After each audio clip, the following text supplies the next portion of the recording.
এবারে বক্তব্য রাখার জন্য আমি আহ্বান জানাচ্ছি মুন্সিগঞ্জ ২ এলাকা থেকে নির্বাচিত মাননীয় সদস্য বেগম সাগুপ্তা ইয়াসমিন। মাননীয় সদস্য, আপনার সময় ১৫ মিনিট, অনুগ্রহপূর্বক ১৫ মিনিটই শেষ করবেন। মাননীয় স্পিকার, আপনাকে ধন্যবাদ। আপনার মাধ্যমে আমি মহামান্য রাষ্ট্রপতিকে ধন্যবাদ জানাই এই মহান জাতীয় সংসদে ওনার মূল্যবান ভাষণ উপস্থাপন করার জন্য।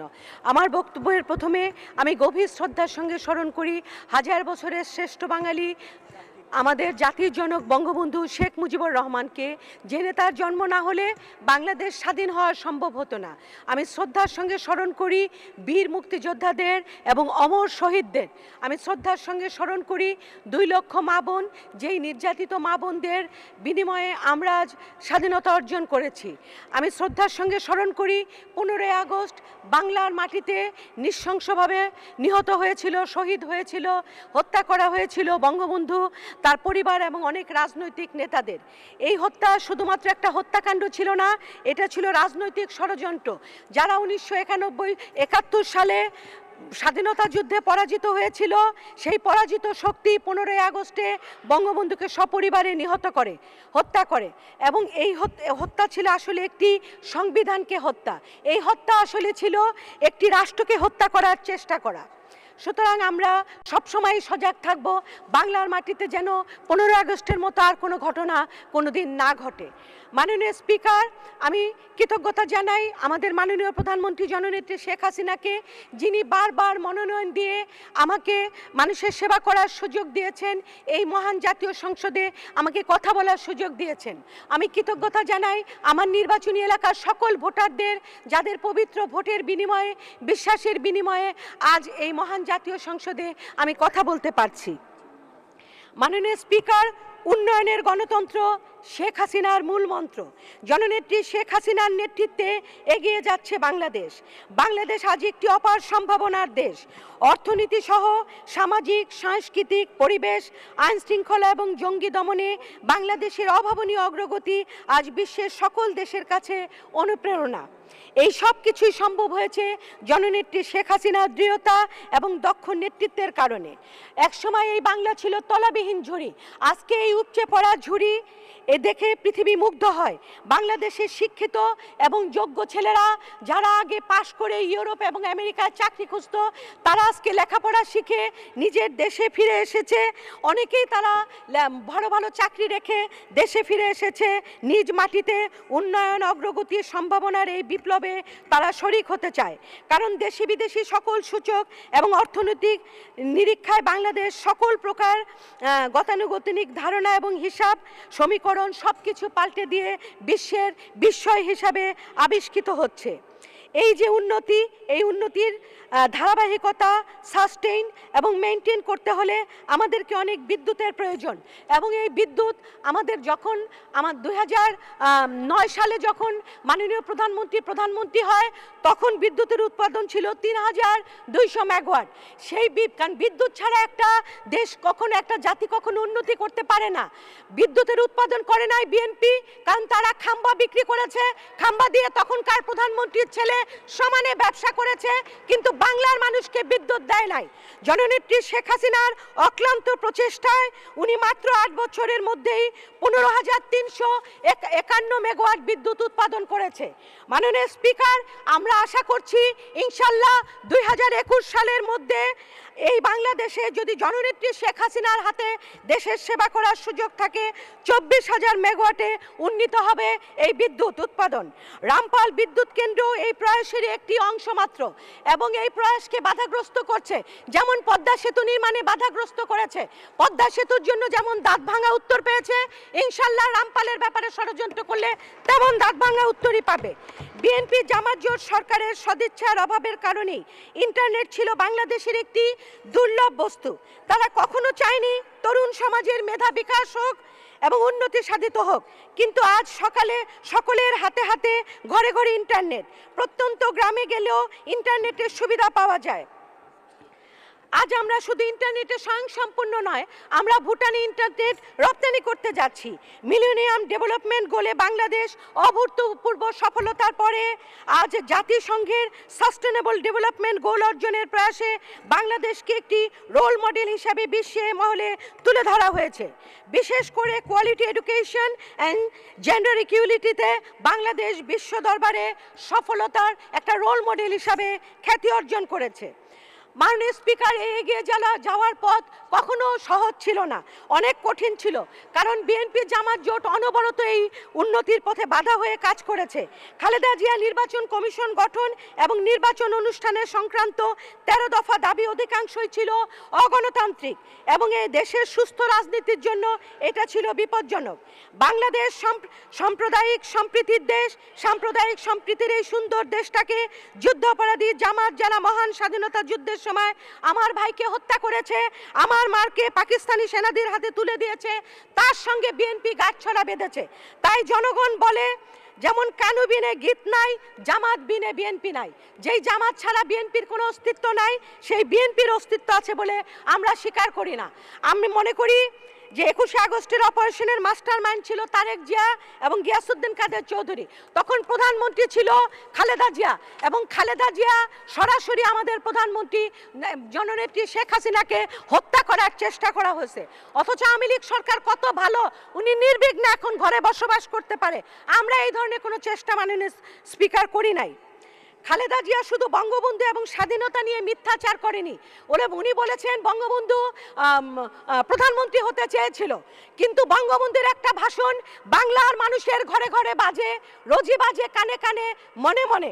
উনি বলেছেন, বজ্র কঠিন কণ্ঠে বলেছেন, আমি প্রধানমন্ত্রিত্ব চাই না, আমি বাংলার মানুষের অধিকার রক্ষা করতে চাই, আমি বাংলার মানুষের মুক্তি চাই, স্বাধীনতা চাই। সুতরাং এত বড় মিথ্যা কথা তো বলবেই, কারণ ওনার সংসার তো বঙ্গবন্ধুই জোড়া লাগাইছিল।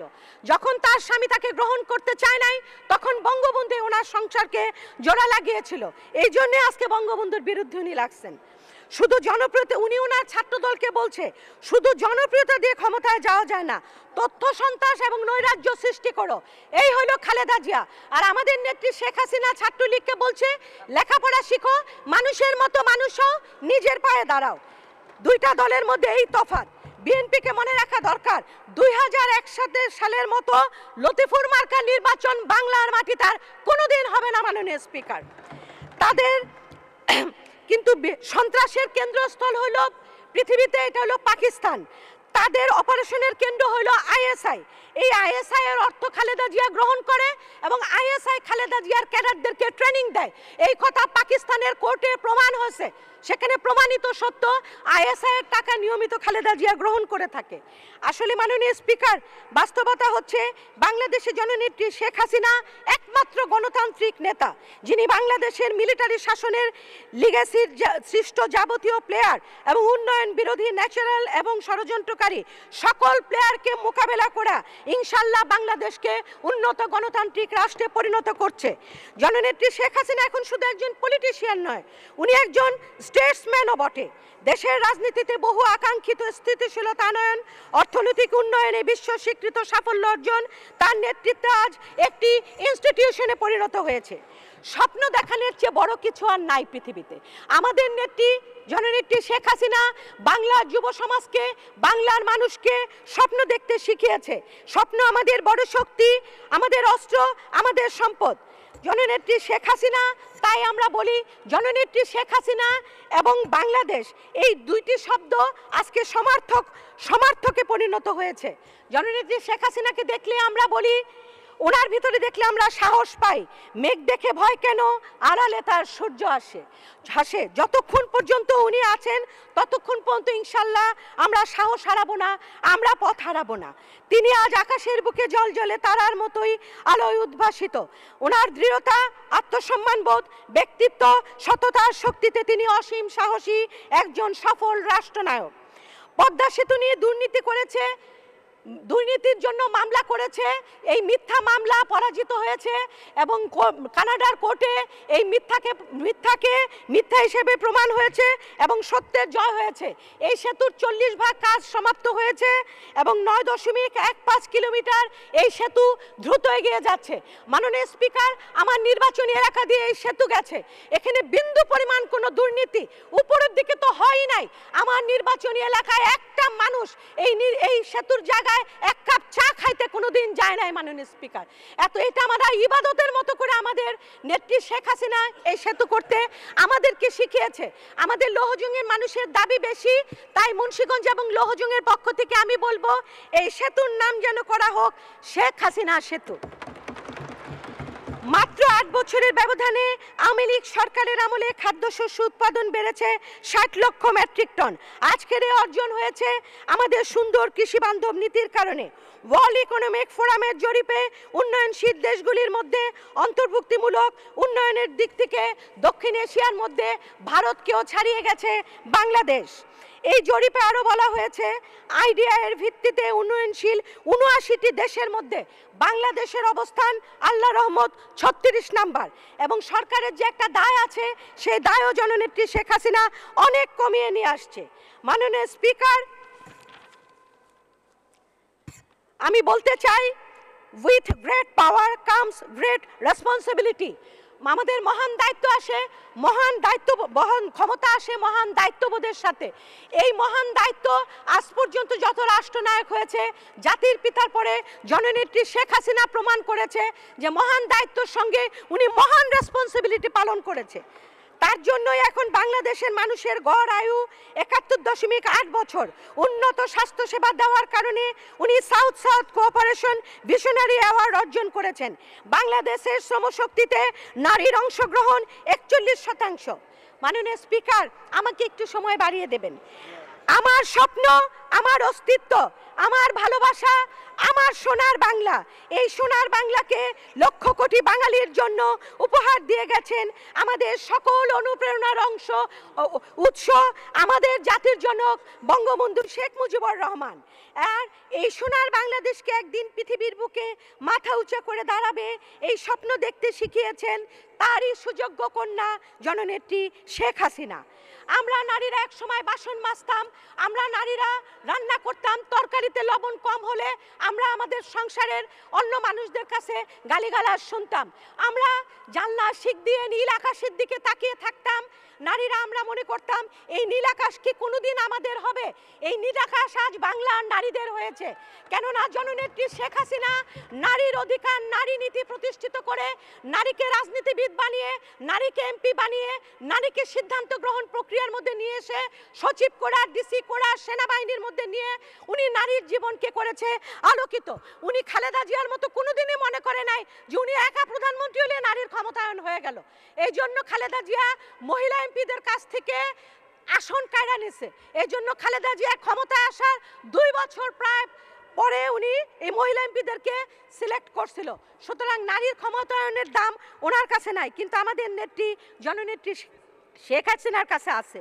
মাননীয় স্পিকার, জঙ্গি দমনে বাংলাদেশের সাফল্যতা এবং অগ্রগতি এক বিস্ময়।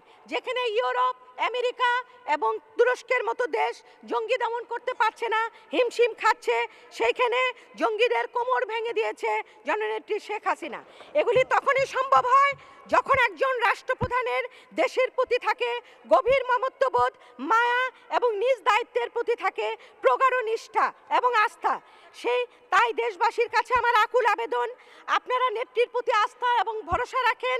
আপনারা দেখবেন ইনশাল্লাহ এই দেশ একদিন মধ্যম আয়ের দেশ ছাড়িয়ে উন্নত সোনার বাংলায় পরিণত হবে। আর জননেত্রী শেখ হাসিনা শুধু রাষ্ট্রনায়ক না, বাংলার মানুষের মা পরিণত হতে পেরেছে। তাই আজকের এই সংসদ থেকে আমরা বলবো, মা জননী, কল্যাণময়ী জননী, আমরা আপনার দীর্ঘায়ু কামনা করি। বিশ্বয় নব্য সাম্রাজ্যবাদদের কাছে উনি কোনোদিন মাথা নত করে নাই। এই নব্য সাম্রাজ্যবাদীরা একের পর এক ওনার বিরুদ্ধে ষড়যন্ত্র করেছে। সততার আলো নিয়ে উনি প্রতিবার মাথা উঁচু করে দাঁড়িয়েছেন এবং উনি প্রতিবার জয়ী হয়েছেন আল্লাহর রহমত। বাংলাদেশে মানব সম্পদ যে একটা সম্পদ, আগে মানুষ সবসময় মানবকে বোঝা বলে মনে করত, কিন্তু জননেত্রী শেখ হাসিনাই বলেছে এদেশের মানুষ বোঝা না, এদেশের মানুষ সম্পদ, তাদেরকে ট্রেনিং দিয়ে, তাদেরকে শিক্ষা দিয়ে সম্পদে পরিণত করো। জননেত্রী শেখ হাসিনাকে সমুদ্র পাড়ি দিয়ে আসতে হয়েছে আজকের এই পর্যায়ে। এটা একদিন দুই দিনে উনি আসতে পারে নাই। স্বাধীনতার শত্রু, মানবতার শত্রু, শীর্ষ যুদ্ধ অপরাধীদের সাজা উনি কার্যকরী করেছেন। দক্ষ নেতৃত্বের কারণে বিশ্বের শীর্ষ নেতাদের তালিকার 10ম স্থানে জননেত্রী শেখ হাসিনা আজ অবস্থান করছেন। সহজ ছিল না এগিয়ে যাওয়ার পথ। বিএনপি জামাত জোট স্বাধীনতার বিপক্ষ শক্তিরা আপ্রাণ চেষ্টা করেছে এগিয়ে যাওয়ার এই পথকে রুদ্ধ করতে। বিএনপি জামাত